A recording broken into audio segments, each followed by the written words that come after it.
And I may be the worst Quaker ever, but I'm going to ask that we start with a moment of silence.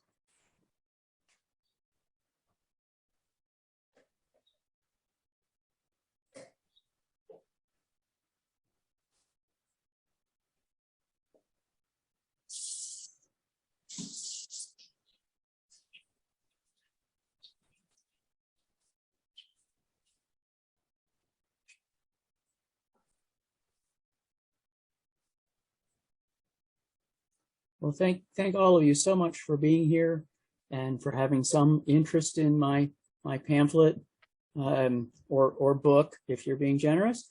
And I really look forward to hearing your thoughts on some of the topics that I raised in the pamphlet, specifically relating to decision making and among friends and non-theism.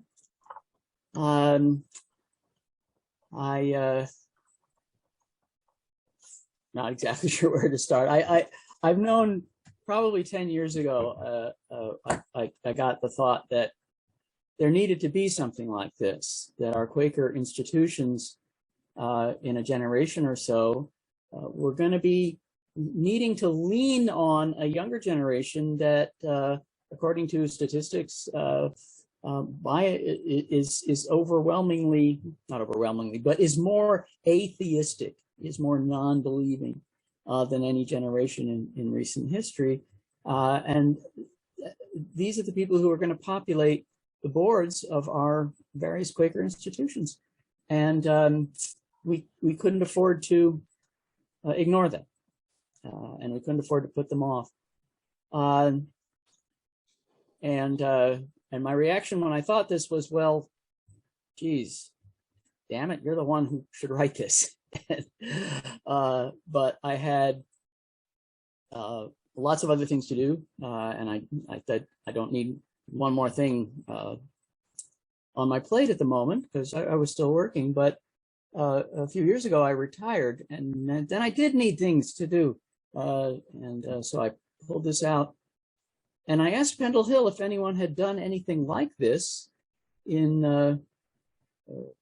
ever. And I was surprised to learn, actually, that they hadn't, and that they were in the market for something along these lines.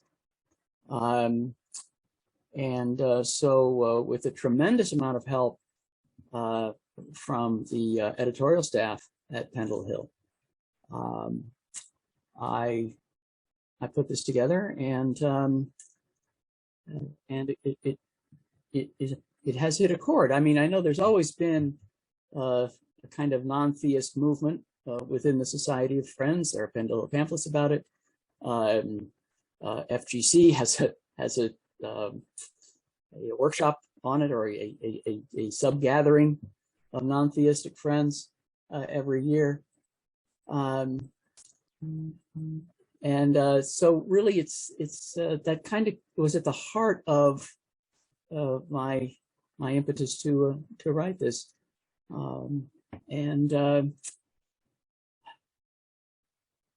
I call myself a non-theist rather than an atheist. I put atheist in the title. It's meant to be provocative. It's not meant to exclude anybody. I think that, I know that a number of people who are believers have read it and appreciated it and could find it helpful. But I think that non-theist encompasses a broader range. Just as there are different ways to believe in God, there are different ways to not believe in God. I think there's a range from absolutely convinced atheist, which is a leap of faith in itself, of course, the kind of rationalist, I'll believe it when I see it, and the agnostic, which I think does not mean not sure. Everyone thinks agnostic means not sure. It means you're sure that you can't be sure, which I think is a little bit different in meaning. And then I think there are lots of people who just really never thought about it all that much. Didn't affect their lives. And so they would get along fine without thinking of God or divinity. day to day. I was raised as a Quaker. I sometimes wonder that if I hadn't been raised as a Quaker, if I would have any church at all. But it's probably, because my parents were Quakers, one of the biggest influences on my life. And I remain a member of the Society of Friends, and I'm very grateful to. I love my meeting, and it's a wonderful group of people, and I love the believers just as much, and get into some of the reasons for that in a bit. But I have approached Quaker decision making as a member of the meeting, and as clerk of the meeting, as committee clerk, and just from my own experience. And I don't have any scholarship. I'm not trained, but just from my own experience in this, I thought, are we really making our decisions with the input of of a supernatural, of an extra human entity of any kind? Yes, this process works really well. The biggest rap against it is sometimes it takes a long time, but it does produce decisions that are compassionate and that are durable and feasible. But do we need God for that? And I guess that's the big question. Do we need God for that? We labor with these questions and reach for these answers in a group that's gathered in love. And of course, these are all ideal terms. Nothing ever works, perfectly. But ideally, we're gathered in love. The premise of this essay is that's what we need. That if we are relying on love of each other, that's enough. Together with some other great human virtues, like integrity and curiosity, and so I thought putting these concepts together might make for a good how-to book, for lack of a better word, that folks who aren't necessarily religious in temperament or experience, but who do want to help their communities, and who see that some of the strongest institutions in their communities are Quaker institutions. And I'm on the board right now of our local retirement community. It's my second go round on this board.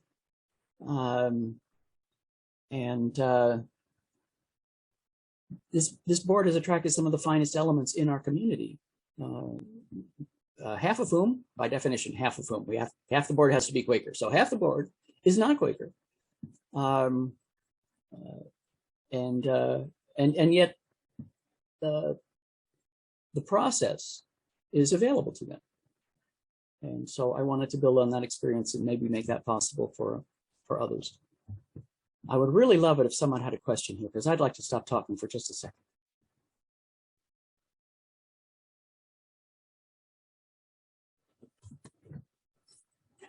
Selden, could you tell us about some of the disagreements that you've had on your board? Actually, no, I can't. One of the aspects of board service is the confidentiality of the information that we share there. I can speak in some very general terms. I don't think it's not a secret anymore that the institution that I'm serving with was several years ago on the verge of expanding it had reached a point where it was just in the wrong niche. It either had to expand or contract. And the decision was made to expand. And there was a tremendous uproar. A lot of people were afraid it would change the character of the community, which they loved very much. That adding 100 or so people would fundamentally alter the nature of the community. So that was a disunity in the community, but not so much on the board. The board, once it decided to move forward and that expansion was the way, was perfectly in harmony and ready to make the move. But the community itself was divided, and many people were unhappy. That was quite a few years ago. It's all settled down now, and I think pretty much everyone has agreed that it was the right move. Yeah, I see that you've had, here I am talking about libraries. That's actually your expertise. Yes and no. I worked for libraries, but I worked as a fundraiser for them. I see. So my job was simply to convince people that we were doing something that they cared enough about and doing it well enough that they should let their money work on our behalf. And I fell in love with libraries in the process. There's something very magical about them. Really? And librarians, there's something even more magical about them. Yes. But I never had any of those skills. I just went out and asked people for money. That's a great skill. I'm interested in. I have not read your pamphlet, but I'll go to Pendle Hill and get it. Okay, well, here you go. Yes. Yes. Hold it up because here you go. All right. There's the beginning. There you go. Okay. All right. So that's the pamphlet. I mean, usually we start off where you introduce yourself, which you really didn't do, but we're sort of getting it in bits, which is nice. But what I'm interested in is what is it that you don't believe that you think everyone else believes? That's what I'm not understanding. Well, I heard somebody say once that when someone says, "Do you believe in God?" What they're really saying is, "Do you believe in God the way that I do?" And as a result, that the answer is always no. Right. It can't be any other answer. No, I can't speak to what other people believe. I sometimes have a suspicion that people who are filled with doubt will nevertheless sound very certain because that's what their community expects. And I don't mean their church community. I mean the larger community. No,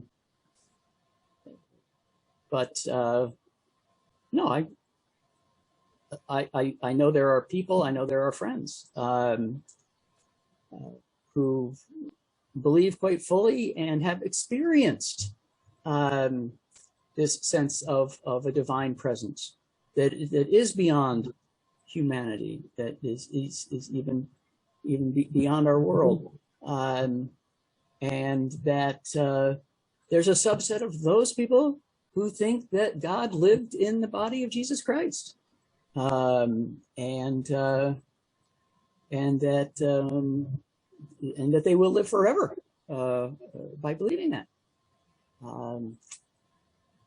The only part of that whole story that I am fairly sure is true is that the Roman Empire treated troublesome rabbis very badly. And I don't doubt that for a minute. But it's hard to get on board with a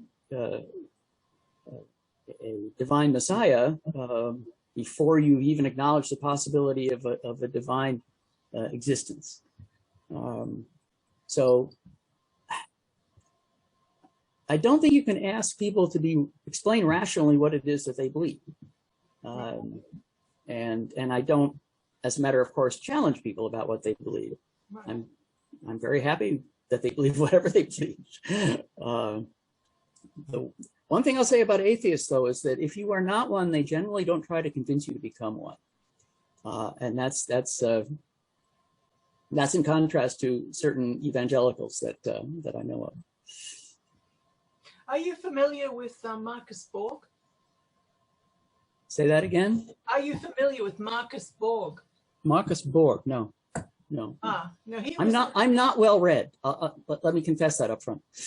Yeah, no, it was interesting. He assembled a whole lot of religious people, and they went through the Bible and they decided what probably happened and what was probably true, what probably wasn't true. You know, I mean, what there was historical evidence for, and probably what really was just made up. Very interesting. I would find that very interesting. Yeah. Okay. I'll send you some information about that. It was interesting. I mean, he would have been considered a heretic by a lot of people. But what was interesting was when he died, he was given a full cathedral funeral. So he in the Episcopal Church. Uh-huh. So his ideas were not necessarily discarded. I mean, I have a real problem with a virgin. I mean, I'm a physiologist. I have a real problem with a virgin birth and rising from the dead. Because, I mean, I know a whole lot of Nigerians who claim that they're related to Nigerians that rose from the dead after 3 days. I mean, that's what Marcus Borg called a trick, a magic trick. Yeah. And he has no time for that. No, I like that. I look more into that. So I mean, I really like the idea of life, but turning the Jesus story into a good ending by having him rise from the dead, I have a real problem with that. But on the other hand, I am not an atheist. I am not agnostic. And as I said, I'm a physiologist, and I know about senses where we can feel, we can touch, but I don't know what senses I don't have. And that's the issue. You know, I don't know what's out there that I mean, I might be in a tank jammed with things all around me, but I don't have the senses to know that. So I have a very different. Yeah. I once met a physicist who believed in angels, and he said, "Well, no, I've never seen an angel." Said, "I've never seen an electron either, but I know they're there by what they do." I met a lot of scientists in my career as well. Most of them do seem to be pretty atheistic, but there are some true believers out there too. Well, at the risk of at two risks. One is outstaying my welcome, and the other is repeating something that I've already written in the pamphlet. But I think there's a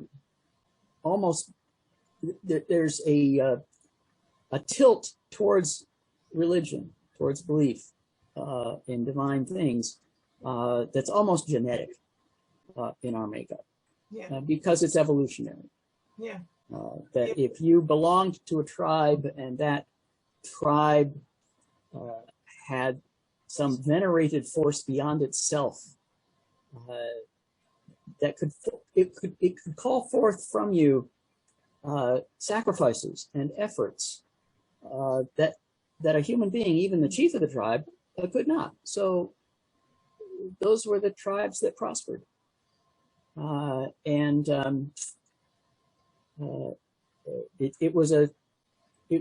it only had to be a minor edge. Evolution only needs a minor edge to move its beneficiaries forward.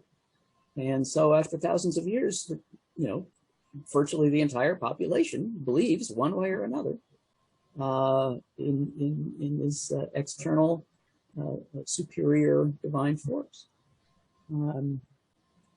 And it's done a lot of good. people who had truly followed the teachings of the great prophets, which always include love, treating other people decently, has resulted in lots and lots of good. But as you well know, bad people use religion to their own ends, and good people end up doing harm because of it. So I have to acknowledge the reality of that internal, almost instinctual preference, I guess. Even while my reasoning and rational mind is saying there's no reasonable or rational reason to posit this existence. So that's kind of, yeah. C.S. Lewis said that if you have a need for something, that means something exists. Now, C.S. Lewis was converted to Christianity in a wonderful place. He was sitting in Oxford and he had all these amazing people around. What a great place to be converted. But, and he was probably the leading Anglican theologian of the 20th century. So he said, you're hungry because you have a need for food, and you're thirsty. And you feel thirst because there's water that you can drink. And he used that same analogy for God, that if you want something divine, I don't like the word God. First of all, it's too male, and I don't like the idea of a male anything. Running things. That I wouldn't call God male or female. What is God to me? Love, inner light. It's probably vocabulary. You and I probably believe just about the same thing, and most people and other people do. But it's I often wonder that. No, I think that the human reservoirs of love in each individual are so vast that when you get a chance to experience them fully, how would you know there was a difference between that and something divine? So it is possible to believe in a divinity that lies somewhere within the human spirit, and I accept that as a possibility. It's as close to God as I can come. But that would not. It could even be a consciousness, but that consciousness would not have preceded human beings, and it would not continue after human beings. So that's the and we definitely didn't need God to create the universe. The universe is so big. Something like us was bound to show up eventually. Yeah, Tom. Yeah, this conversation has made me think about. I'm still listening. Okay. This conversation has made me think about my father's, who much of his life, although he was raised as a Quaker, he used to repeat over and over that he considered himself an agnostic. He stopped saying that when he was very, very old. He no longer said he was an agnostic, which made me laugh. But what I'm really thinking of is that he belonged to a generation kind of way back, but he was a thinking journalist, and he revered Arnold Toynbee among various historians, and he noted that, and in fact, he got wind as a journalist that Arnold Toynbee was coming to Philadelphia to speak at the University of Pennsylvania at the faculty club.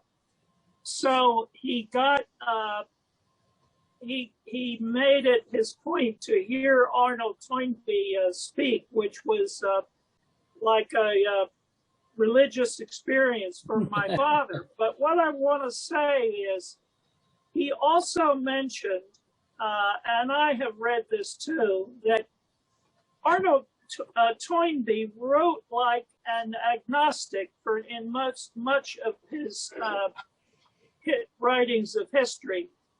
But in his very later years, he wrote a great deal for the first time about his impression of the overwhelming power of love.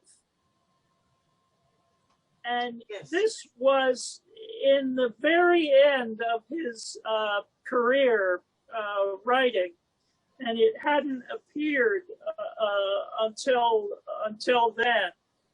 And that I'm not different from my father. That reflects a lot of my religious belief, and I have come to believe that the universe embraces me, that I'm in a safe place because the universe wants to take care of me. And like Susanna, I really don't like the word God, because I think, when I was in my 20s and 30s in the 1960s and 70s, I was overwhelmingly attracted to Buddhism. So I don't like that concept, that word, God, like just the way Susanna says it, because to me it's too restrictive. Yes. I know the universe likes me and embraces me, and that's all I need to know. And in another way, that's what at the end of his life Arnold Toynbee was saying, and he called it love. Mm-hmm. That's it. Love is all you need. Love is all you need. Well, No, really. I mean, if we all treated each other with love all the time, as much love as we could manage, who needs God? Well, we'd have heaven on earth. I had mentioned a long time ago at 4th and Arch Street meeting, where I'm now a member, that when I grew up in the Salem, New Jersey monthly meeting, that meeting had a slogan in the meeting room right up in the front, and it was printed in Gothic letters, and it said, "God is love." Yeah. Right. Yeah, when I was in high school in the Christian Union, we had little stickers and we put them on all our notebooks. God is love. Yes. I mean, that's the thing. Love is God. God is love. See, but part of the issue, though, of why you need a religion or why someone needs a divine figure is to make people behave themselves. Mm-hmm. Now, clearly what we're seeing is it seems to have the opposite effect in the United States at the moment.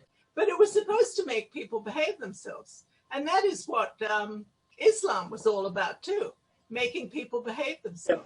Well, it's to make people think beyond themselves and their own interest. Okay, yes. Mm-hmm.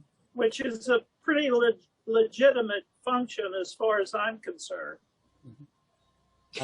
I have a theory about the Sabbath, that it was healthy to take a day off once a week and rest, and therefore it would be good for the tribe.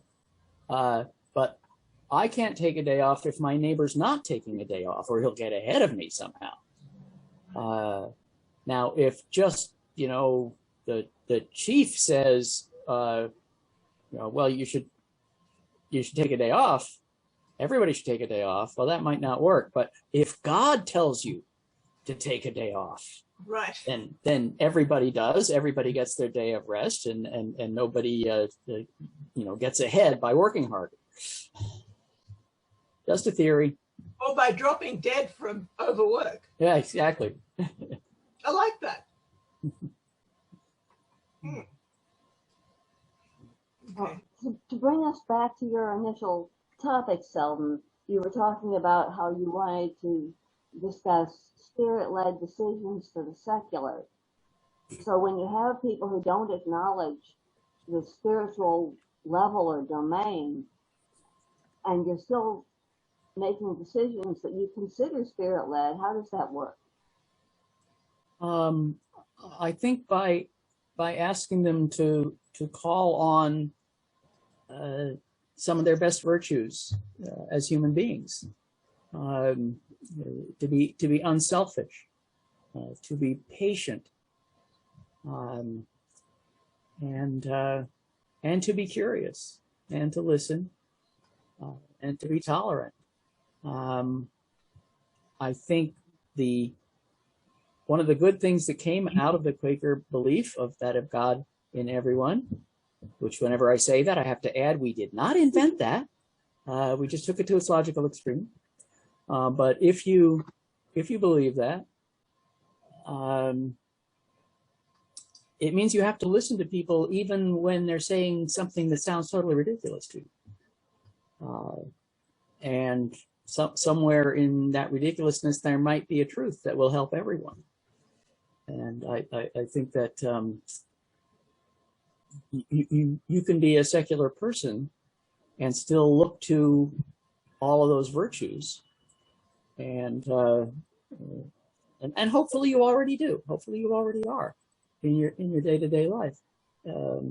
But to make a conscious effort when you're in a group, making a group decision on behalf of an institution that everyone cares about, that you can turn to those virtues, and it doesn't matter that you don't go to church. It doesn't matter that you don't believe what the people in the church believe. It doesn't matter that you don't believe what the Quakers across the table from you believe. There's still a kind of common ground that you can all find. And when you've got that common ground, you've got a solid place that you can stand on. And with a solid place to stand on, you can afford to entertain really fanciful notions, and also to hear really difficult truths. Again, this is all available, I think, to the secular person. The process, the Quaker process, obviously is rooted in faith, and very specific faith. But I think the structure that it created, that evolved over 350 years,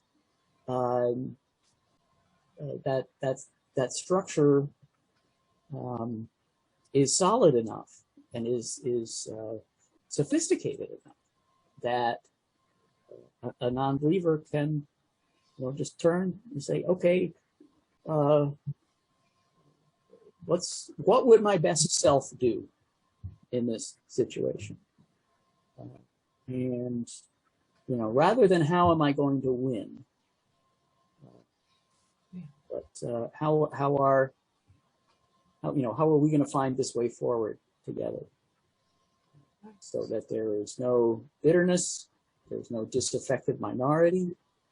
I'm preaching to the choir here. I know you're all Quakers, but to people who are not familiar with this kind of decision making, I think it's refreshing, and I think it opens paths to creativity that the models that most people are used to, the Robert's Rules of Order kind of thing. I'm also the chairman of a committee here in our borough, here in our town. So I get to do the Robert's Rules of Order thing as well as the sense of the meeting thing. But I think the creation of a safe space leaves the way open for a kind of creativity that the vote and debate and vote and gavel and move on that just does not allow.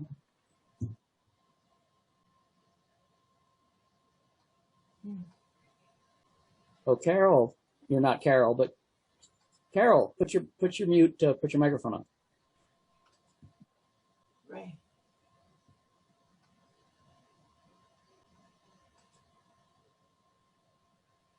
Yeah, now you're on. There you go.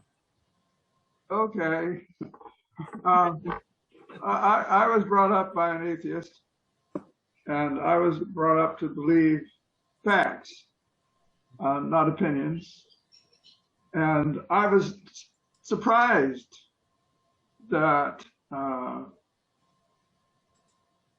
whatever it is that I called God had any interest in me whatsoever, and that he would heal me was simply outlandish. But it happened anyway. So ignorant faith is as good as real faith, and it affects your life. Things have happened to me that I don't believe could have happened or should have happened, but of course I have no idea how God could do anything. I mean, assuming God is out there and that God is the consciousness of reality itself, how can he do anything in this world? Doesn't make sense to me. I don't understand it. But I have all these odd experiences anyway. And lots of people do. So many that it's almost a data set. I don't have the skills to do this. I wish I knew how to examine a data set for the commonalities and try to reach an explanation, which may well be a divine entity. I don't know. It's a hypothesis. Yeah. Uh-huh. Mm-hmm. Mm.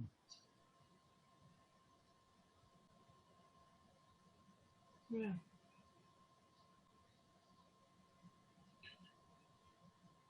Can I chime in here? I'm kind of a visitor. Okay. Can you hear me? Yes. Yes.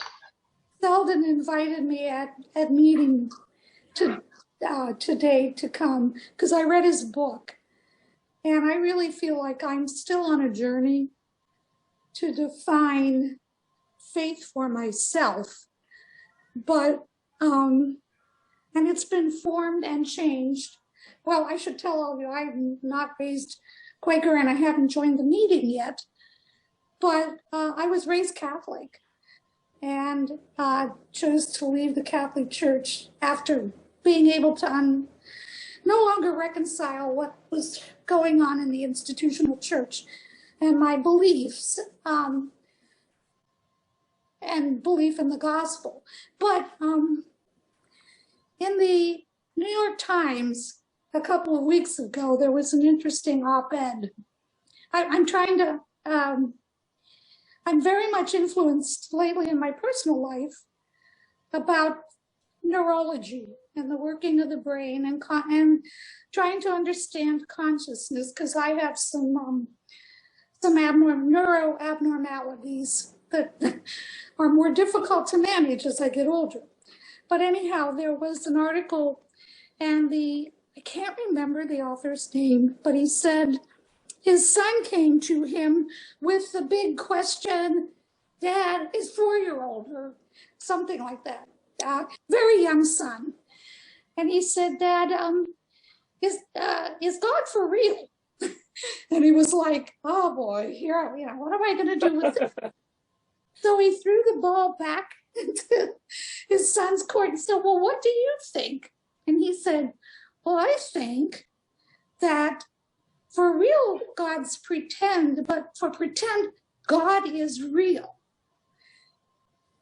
And that answer blew me away. It put me in a place where I was suddenly able to understand that I function with a nervous system that can go one of two ways. It can either go, I could either experience what I'm having, what I'm seeing,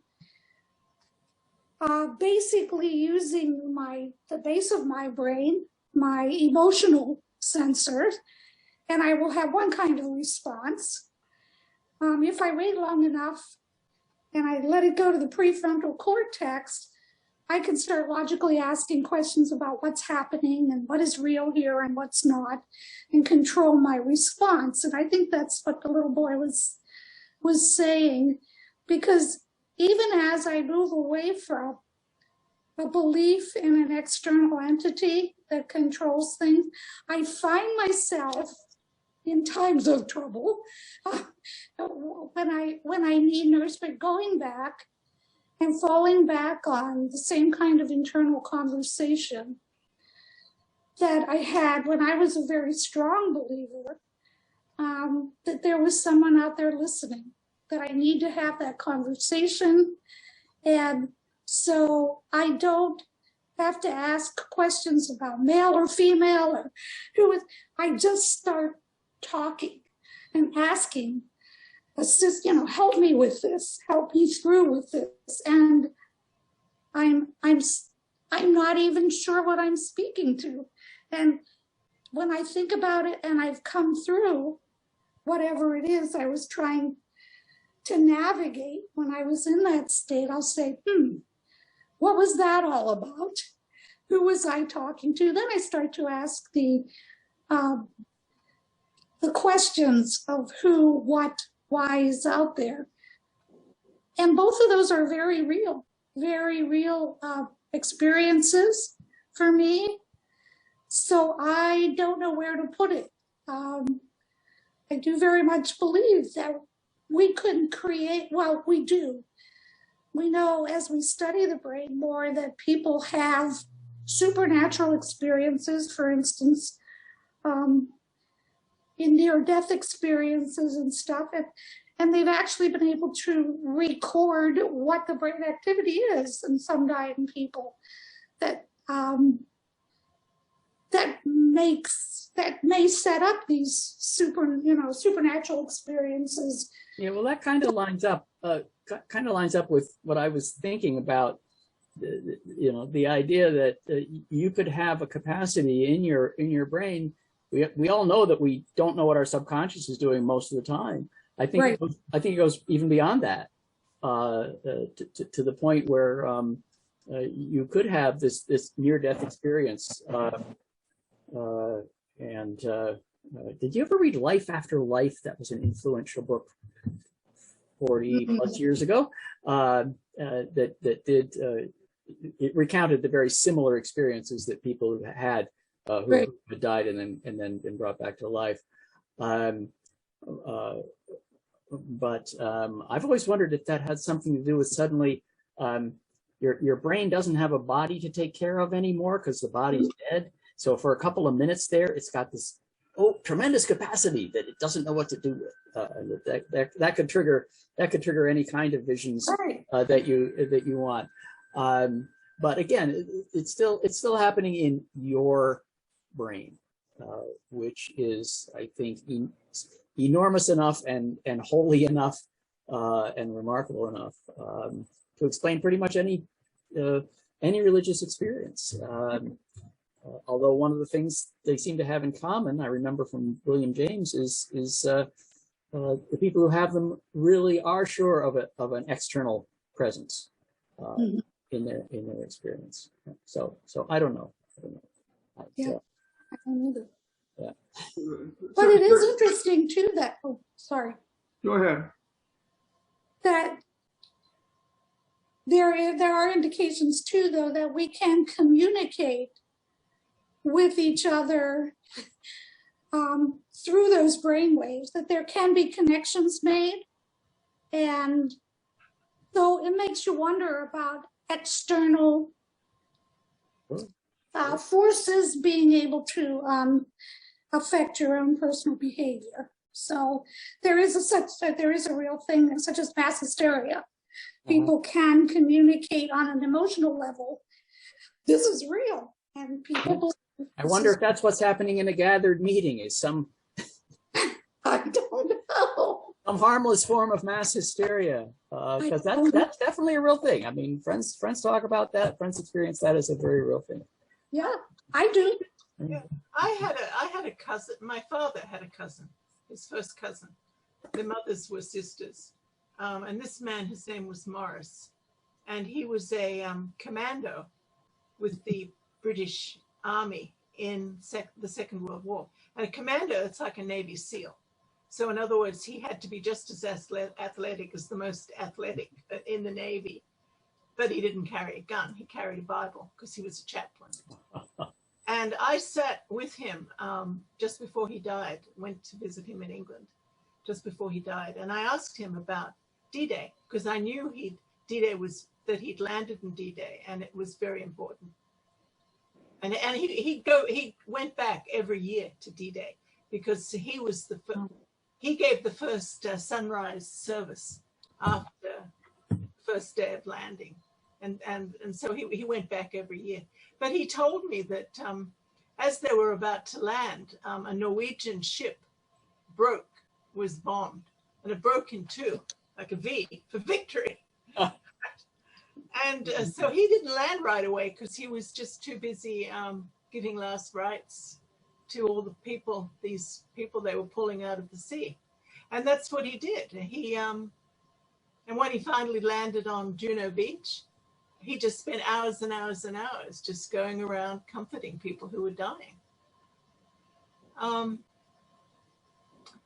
It's interesting. I mean, I only saw him about 4 or 5 times, but every time he saw me, the first thing he said was, "Do you know about Jesus?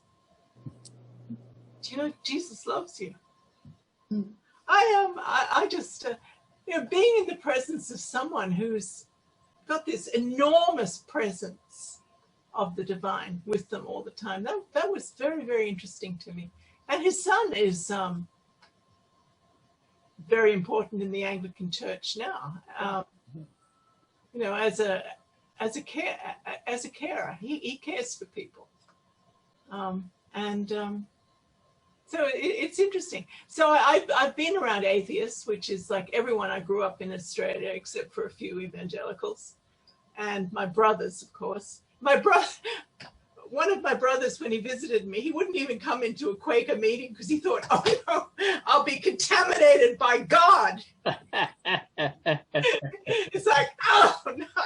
And I was thinking, do you have any idea what a Quaker is? Do you know you're descended from Quakers? Oh, dude. That was pretty funny.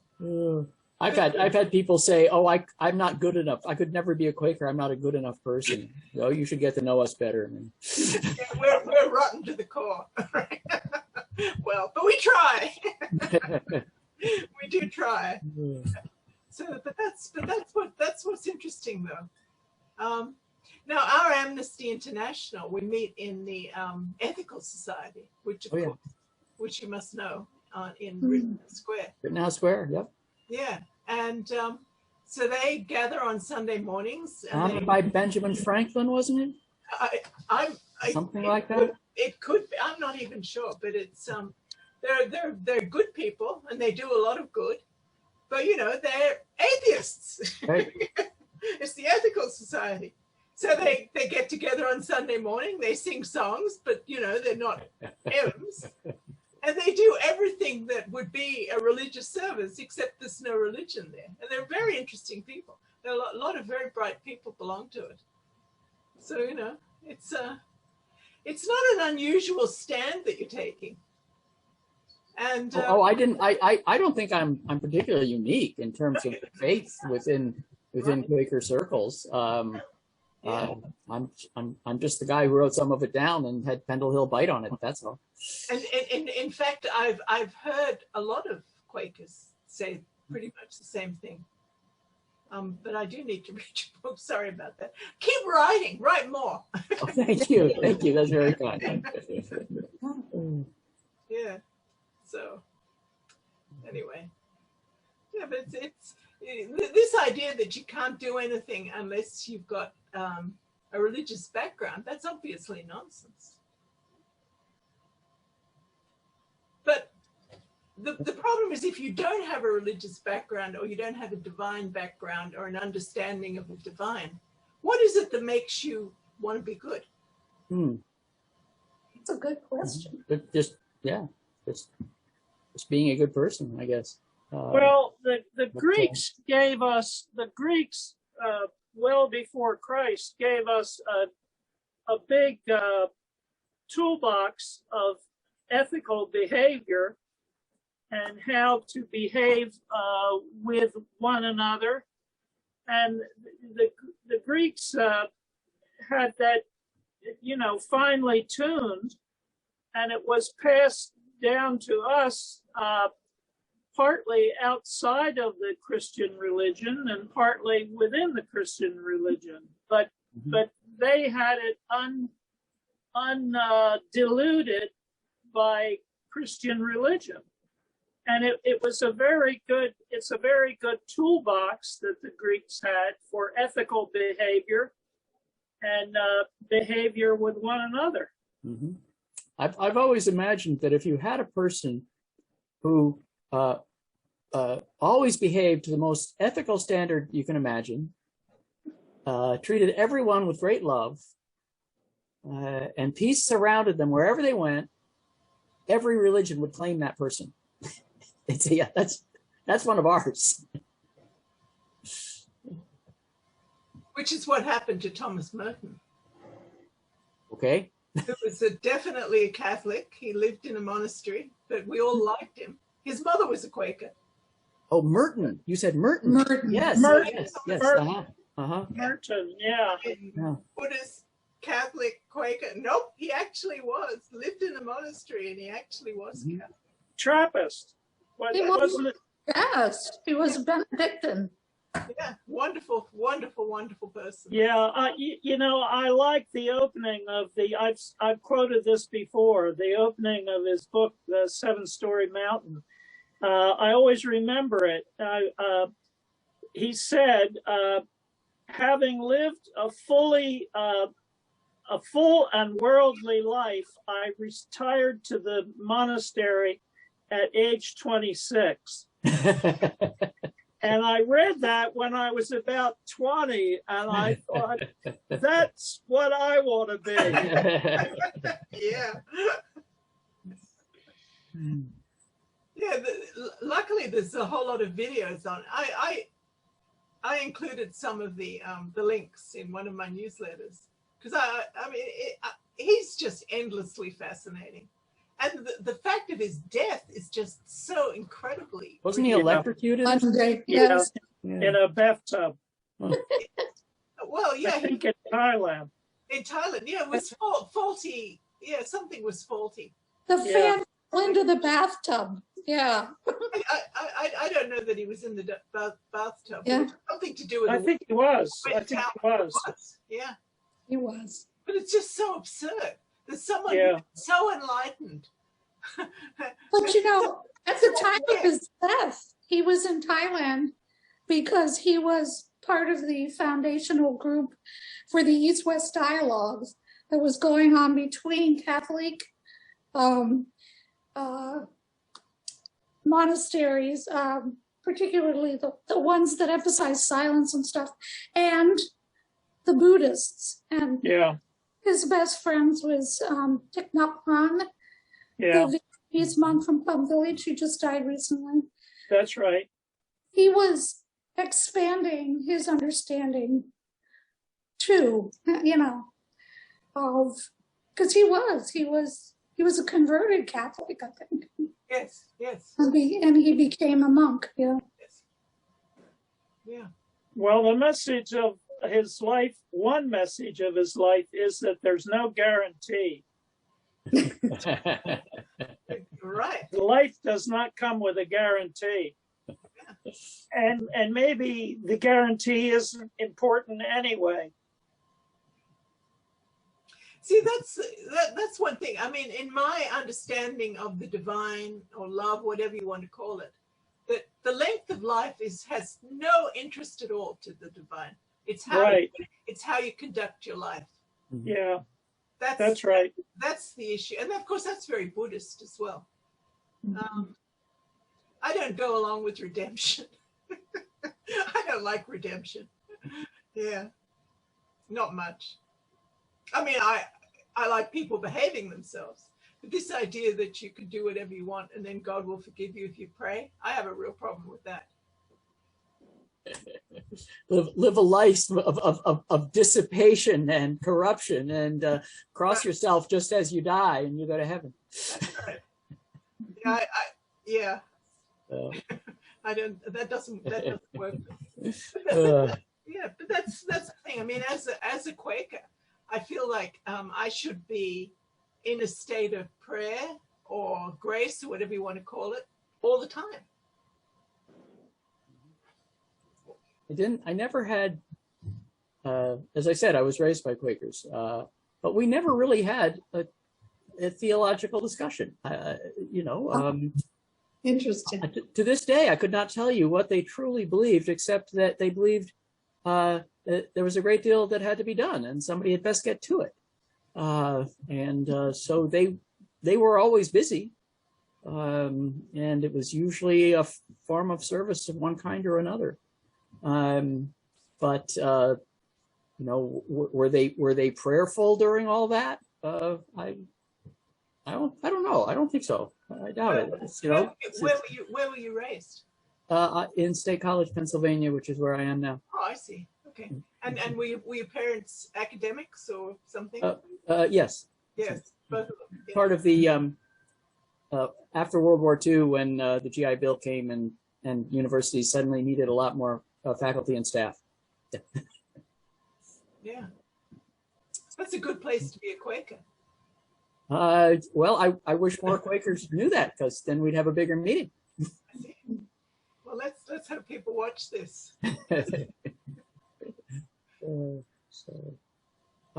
I've just been talking kind of off the cuff here, and if there's anything that friends want to talk about that we haven't gotten around to,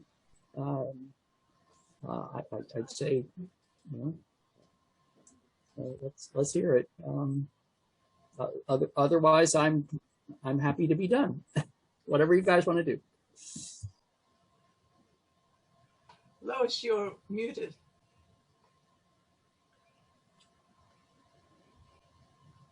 Okay, I am now unmuted.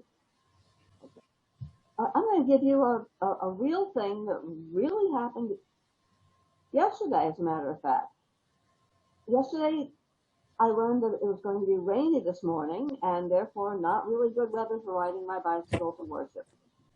So I had made cookies, I had bought oranges, and I bicycled them down to the meeting house yesterday so they'd be available for tea table today for people who did get to worship despite the rain. Our clerk of hospitality was there at the meeting house, and I told her I had put them in the refrigerator, and she bought me out. Told me I should have asked her permission to bring food in advance. That it wasn't Quaker process, in her words, to bring the food early without getting her permission. And I just thought this was nuts. So if you've got any thoughts on that, let me know. I've heard the term Quaker process thrown around a lot, just to sort of justify what you wanted to do anyway, and that sounds like an example of that. Well, I was at meeting for worship, and everyone was thrilled to bits to have cookies and oranges. It was very, very nice. But we weren't told who they came from, which was interesting. So there we know. Thank you, Lois. That was very nice of you. Oh, you're more than welcome, and I don't need credit for it. I just wanted to make sure that people got fed. They were, especially the kids. It was lovely. It's always nice to see kids at meeting for worship. Well, I'm going to have to sign off. Well, it's very nice to see you, Tom. Yeah, you too. I enjoyed it. And it made me think about Arnold Toynbee too. Okay, well now I'll have to read some Arnold Toynbee. Yeah, that's great. Thank you very much. Yeah, I enjoyed it. thank you. Thank you. Thank you. It's just nice to be able to have a free-for-all conversation now and then. Yeah, that's right. Exactly.